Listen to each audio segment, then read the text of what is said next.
A faint light lingered at the edge of a narrow room, illuminating a figure who appeared to be counting his breaths rather than simply taking them. According to several online commentators, the young actor, Yu Menglong, had been told the precise day his life would end. Whether these claims reflect a verified sequence of events remains contested, but the narrative described by multiple sources paints a portrait of a man living under the psychological weight of an unavoidable countdown. Each night, as the clock advanced toward another hour, he reportedly faced the growing sense that time itself had become a silent instrument of intimidation. Observers have suggested that the atmosphere surrounding his final days resembled a landscape where fear overshadowed reason, where the familiar glow of the entertainment world dimmed beneath the suspicion of unseen forces. It was an environment shaped by whispers rather than evidence, yet those whispers carried a gravity that audiences could not easily dismiss. The story described a young artist who was not merely struggling with career stagnation, but with the emotional toll of feeling watched, pressured, and isolated by circumstances he could not publicly articulate. Discussions within online communities frequently identify Yu Menglong as an actor with significant unrealized potential. Various commentators claim that during his 12 years at Thionju, he encountered repeated obstacles that prevented him from rising to mainstream recognition. Instead of receiving strategic support, he was allegedly confronted with patterns of online hostility triggered at moments when his projects began drawing positive attention.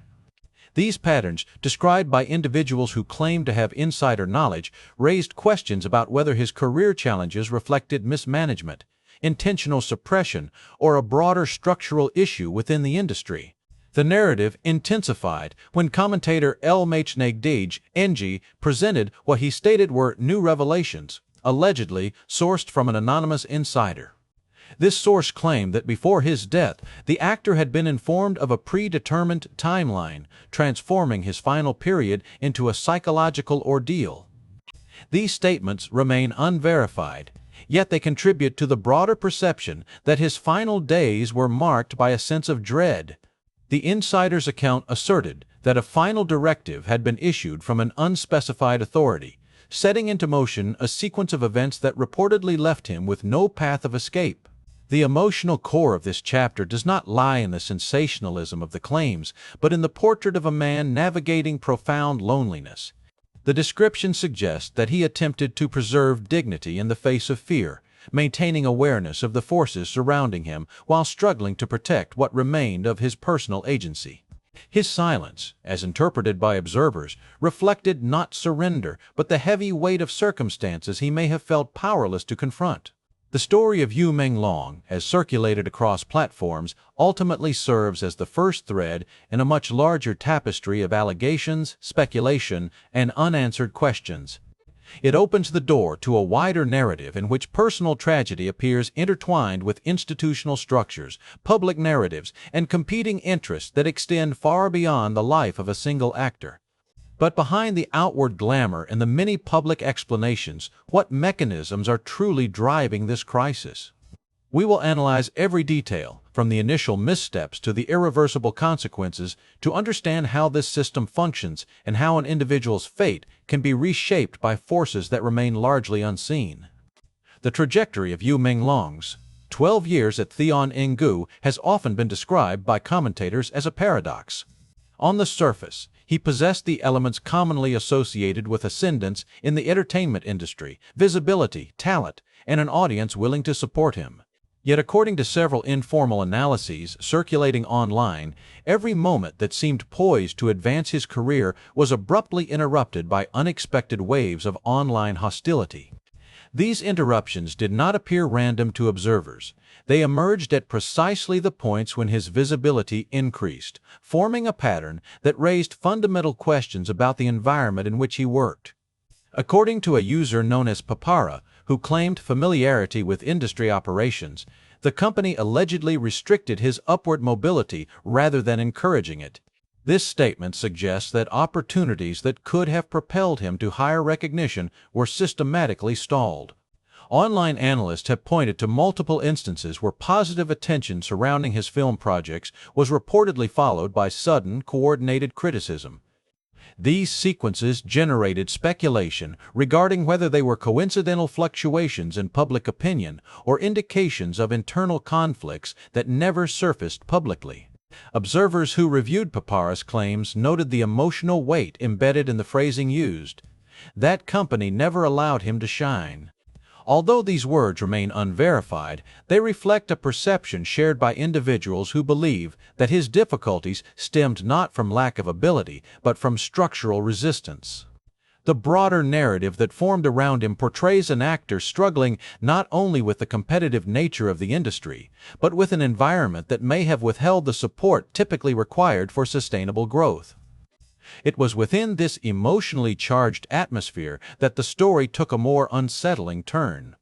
According to commentator Lujmasi de Gigning, whose descriptions have garnered significant attention, there were reports from an unnamed insider claiming that a distressing sequence of psychological pressure surrounded the actor during a critical period in his life.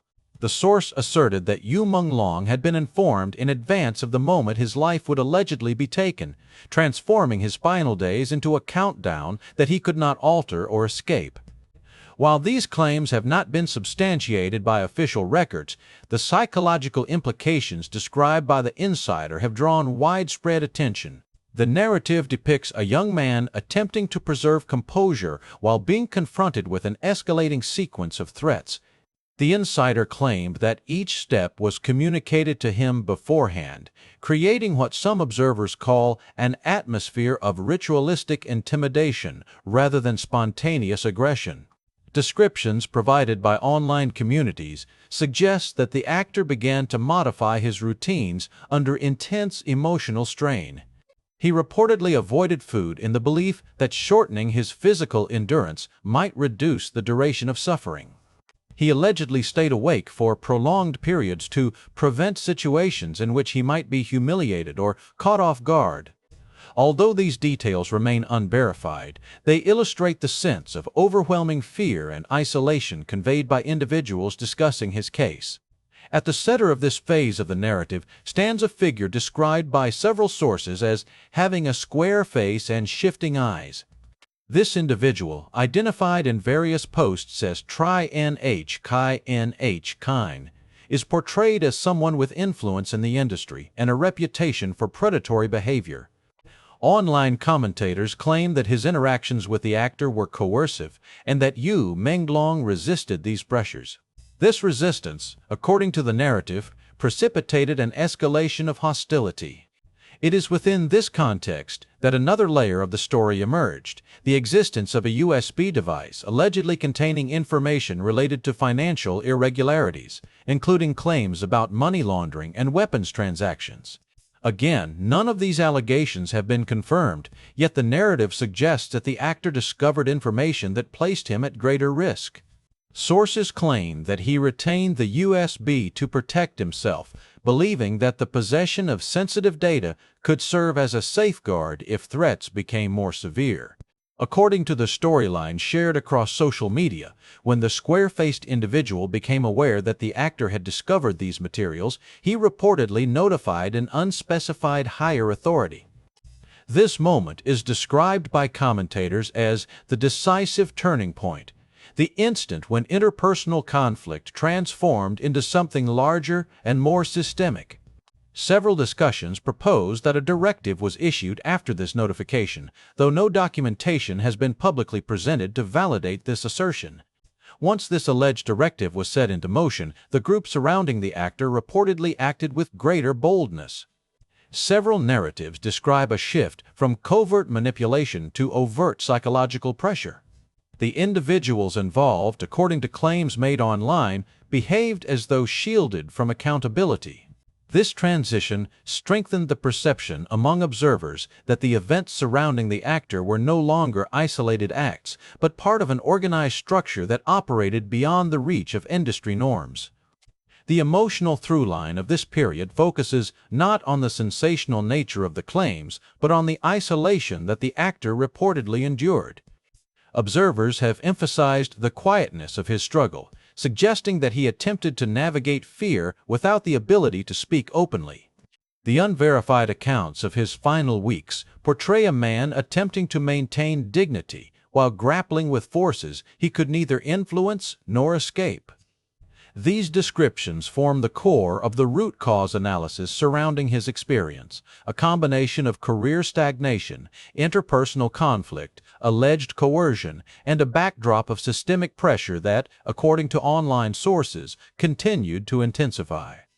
Regardless of the factual accuracy of each claim, the emotional landscape painted by commentators reflects a theme of vulnerability within an industry where visibility does not always translate into protection.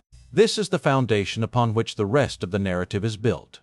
The events described here are not presented as verified conclusions, but as components of a broader tapestry of claims that attempt to explain the trajectory of Yu Menglong's final years.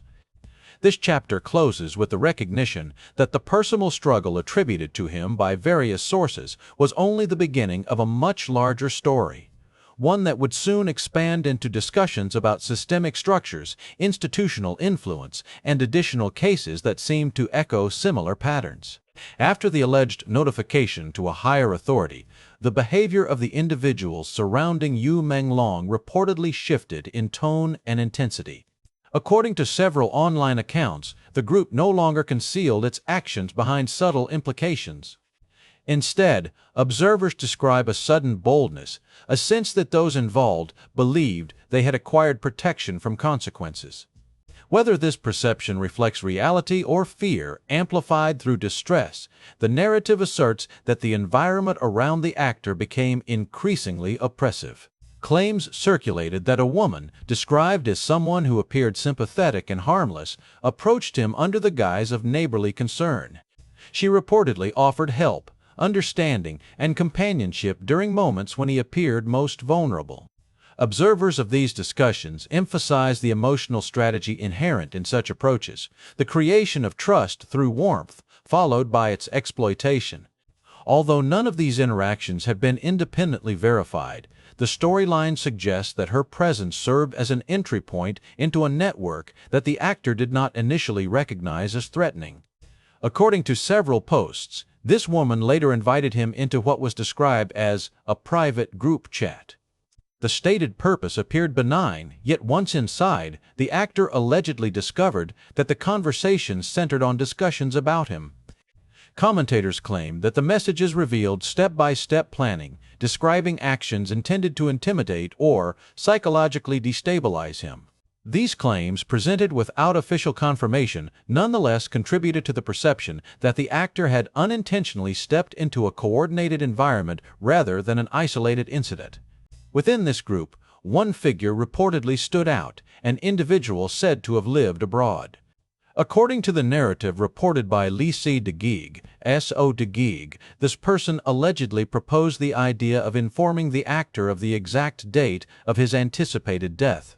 Commentators interpret this allegation as part of a broader theme of psychological pressure, in which anticipation itself becomes a mechanism of distress.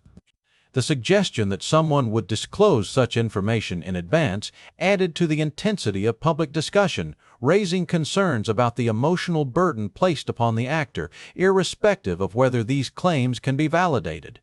Descriptions of the methods used against him frequently revolve around emotional and psychological strain rather than explicit physical harm. Some sources claim that intimidation tactics were delivered gradually, with each new development reinforcing a sense of helplessness. The portrayal offered by these commentators suggests that what he reportedly endured was less a single moment of confrontation and more a sustained pattern of pressure that blurred the boundaries between reality and threat. He was described as living in a state where every sound, every message, and every encounter carried potential implication. Observers have noted that the alleged actions extended beyond intimidation and took on the characteristics of what some describe as ritualistic behavior. This term appears frequently in discussions surrounding the case and is used to convey the structured nature of the pressure he reportedly faced.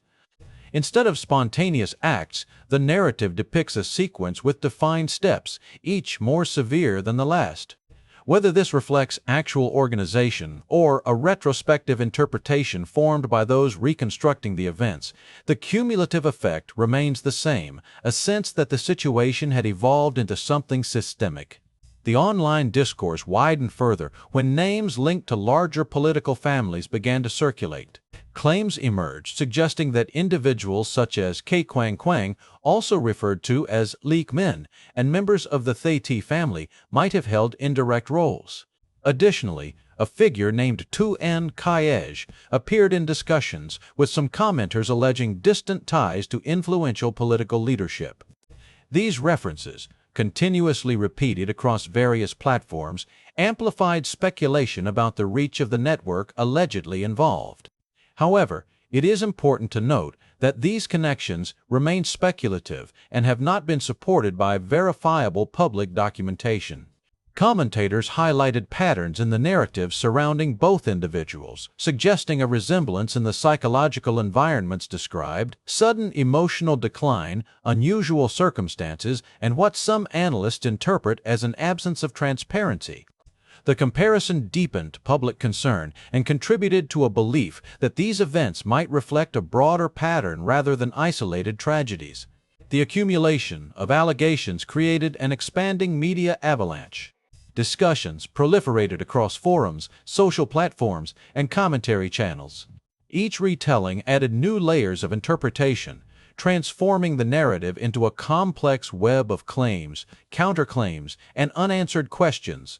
Although many details remain unverified, the emotional weight of the story resonated strongly with audiences, reflecting widespread concern about the pressures faced by individuals navigating the intersections of entertainment, influence, and power. Throughout these exchanges, commentators repeatedly emphasized the human toll at the heart of the narrative. Beneath the structural speculation and political references, the story continued to center on a young man who reportedly faced escalating psychological burdens. His silence, described as both protective and forced, became a symbol of vulnerability within an environment perceived to be shaped by forces beyond the reach of ordinary public scrutiny. As this chapter draws to a close, the narrative suggests that what happened to him may not have been an isolated case. Instead, it appears to form the second arc of a larger sequence, one that soon intersects with the story of another prominent figure whose experience echoes similar concerns. It is within this context that the focus shifts toward Coco Lee, whose final years became the subject of intense public debate, further expanding the scope of allegations and deepening questions about systemic pressures within the entertainment world. The narrative surrounding Yu Menglong had already introduced audiences to a deeply unsettling collection of claims. Yet, according to many discussions circulating online, his case was not the only one raising questions about the pressures faced by entertainers within a larger system. As attention widened, commentators began drawing parallels to another figure whose career and final days carried enormous emotional weight, Coco Lee, a global icon whose voice shaped an era of mandapop and whose legacy extends far beyond charts or awards. Her story, as reconstructed by observers and commentators, begins with the official announcement in the summer of 2023. According to statements released by her management and later echoed by her sister Nancy Lee, Coco passed away after what was described as a period of severe depression. The public was informed that she had attempted to take her own life and had not recovered despite medical intervention. These details form the foundation of the formal narrative. However, shortly after the announcement, Nancy Lee shared additional information that introduced a new layer of complexity. According to her account, Coco had experienced episodes of vomiting before her collapse, symptoms that some audiences interpreted as resembling poisoning rather than emotional distress. This interpretation is speculative and remains unsupported by official medical documentation, yet its circulation contributed to widespread uncertainty. Additionally, observers noted Nancy's claim that the wounds on Coco's wrists appeared too superficial to be the primary cause of death. These remarks did not contradict the official conclusion, but hinted that the circumstances surrounding her final hours might have been more complicated than initially presented. Further discussions pointed to health challenges, Coco had been managing for years. According to leaked audio recordings that quickly spread online, she spoke candidly about her struggle with depression, breast cancer treatment, and a leg injury that impaired her ability to stand without assistance. She reportedly described the immense emotional toll of these conditions and expressed frustration that some of her concerns had been dismissed by individuals she believed she could trust.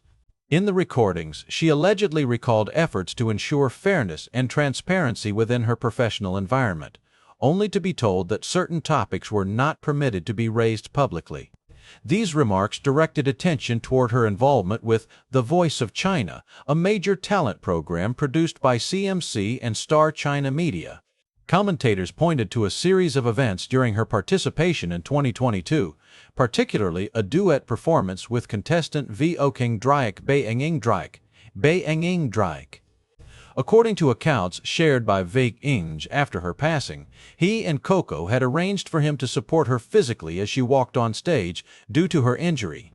However, he claimed that the production team changed his stage position at the last minute without explanation. As a result, Coco walked forward alone in high-heeled shoes, approximately 7 inches tall, leading to her fall in front of a live audience. Observers found the details of this moment particularly distressing. Video footage shows her lying vulnerable under stage lights while individuals around her hesitated. Only Judge Legal Ging Tn. Ha-En Meter approached her. Commentators later asserted that she was reprimanded backstage after the incident, a claim reportedly supported by leaked audio. Whether these interactions reflect a misunderstanding or deliberate hostility remains unresolved, but the emotional impact of the incident is frequently cited as a contributing factor to her psychological decline. The leaked recordings also referenced a moment in which Coco described being physically pulled off stage by an assistant director. This account, widely circulated but not verified through official channels, intensified speculation about the treatment she may have received behind the scenes. Observers highlighted her remarks about systemic unfairness within the show, alleging that certain outcomes had been predetermined and that her objections were dismissed or suppressed. As public attention converged on The Voice of China, analysts began examining the corporate ecosystem behind the program. CMC, one of the most influential cultural investment groups in China, held a major stake in Star China Media. Further discussions pointed to the involvement of Lokai Ing, described as a key figure within the group's cultural initiatives. Discussions surrounding these relationships remain speculative, yet their repeated appearance in public discourse illustrates a broader concern about the intersections of culture, finance, and political influence. Commentators suggested that The Voice of China was not merely a television program, but a cultural enterprise supported by significant financial resources. Publicly available reports show that its first season generated approximately 1.7 billion RMB in advertising revenue, with additional income from concerts, talent management, and spin-off activities. These figures contributed to the perception that substantial interests were associated with the show's success. It was within this complex environment that Coco's final years unfolded. Observers note that her courage in raising concerns about fairness within the industry resonated widely with audiences, but may also have placed her in a precarious position. Her leaked comments describing one director as the most difficult person she had encountered in 28 years suggested a profound sense of emotional exhaustion. Yet she also expressed faith that injustice would eventually be confronted, an expression that many viewers have since remembered with admiration and sadness. As the narrative around her life and death expanded, commentators began drawing parallels between her case and that of Yu Menglong, noting what they interpreted as recurring themes: psychological strain, struggles for fairness, and alleged conflicts with powerful structures. Whether these parallels reflect actual connections or arise from public attempts to make sense of tragedy, they contributed to a growing narrative that personal hardship within the entertainment industry may intersect with larger institutional dynamics. This chapter represents the emotional and narrative climax, Two individuals, both deeply admired, both facing immense internal pressure, and both becoming the focal points of intense public scrutiny after their passing. Their stories, as recounted by commentators and online sources, form parallel arcs that appear to intersect not through direct interaction, but through the structural forces said to surround them. As questions multiplied, observers began asking whether these tragedies revealed not isolated misfortunes, but symptoms of a broader system whose influence extended far beyond the immediate world of entertainment. It is this widening scope, where individual suffering meets institutional power, that sets the stage for the final chapter of this narrative, in which the conversation moves beyond artists and into the realm of censorship, digital surveillance, and the centralization of authority. As public discussion intensified, attention began shifting from individual tragedies toward broader structural questions. According to multiple commentary sources, a separate controversy erupted not within the entertainment industry, but within China's digital oversight framework. Reports circulated that the Cyberspace Administration of China had instructed Apple to remove two same-sex dating applications, Blued and Finka, from the domestic App Store. The timing of this decision drew scrutiny after users claimed that activity on one of the platforms had been traced to an Internet Protocol address allegedly located inside Zhongnanhai, the central government compound. These allegations, which remain unverified, triggered widespread speculation within online communities. Commentators questioned whether the decision to restrict the applications reflected concerns about morality, security, or broader demographic anxieties. A number of analysts suggested that the government may have been responding to declining birth rates, interpreting the removal of the applications as part of a wider effort to influence cultural norms. According to data cited by international organizations, China is home to an estimated 70 million individuals identifying as LGBT, a figure representing approximately 5% of the national population. The removal of the applications intensified conversations about representation, privacy, and state regulation. Public reaction on social media platforms was swift and, at times, sharply critical. Users expressed frustration that restrictions were being placed on ordinary citizens, while alleged breaches of conduct within elite circles were not addressed with similar transparency. These statements, while speculative, highlighted a sentiment that accountability appeared unevenly distributed. Some commenters used ironic or satirical phrasing to express their belief that ordinary behavior faced tighter scrutiny than actions attributed to individuals in positions of authority. The controversy drew additional attention because both Blued and Finka were headquartered in Hong Kong, raising questions about the boundaries of jurisdiction and the reach of regulatory authority over cross-regional digital platforms. Observers noted that their removal followed previous restrictions placed on LGBTQ-related content and organizations, including the reported deletion of accounts linked to overseas advocacy groups. These developments contributed to the perception that digital spaces were becoming increasingly constrained.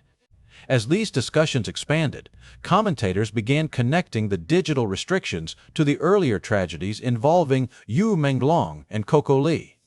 Analysts argued that although the circumstances differed significantly, all three narratives reflected broader concerns about transparency, oversight, and the complexity of operating within systems shaped by concentrated influence. The emotional resonance of the two artists' stories intensified this connection, underscoring the human cost embedded within institutional dynamics. The combined weight of these conversations led many observers to suggest that the entertainment industry, digital platforms, and political structures were interlinked in ways that had not previously been visible to the public. The narrative constructed by online analysts described a landscape in which personal agency could be constrained by forces operating beyond the view of ordinary individuals. While these interpretations remain speculative, they form a framework through which some audiences have attempted to understand recent events. What remains clear is the profound emotional impact left by the stories of Yu Menglong and Coco Lee. Their experiences, as recounted by numerous sources, reflect themes of vulnerability, perseverance, and isolation within environments characterized by immense pressure. Their lives continue to evoke questions about how systems of power function and how individuals navigate those systems in pursuit of dignity and fairness. As this chapter concludes, the narrative circles back to the unresolved questions that animate all of these discussions.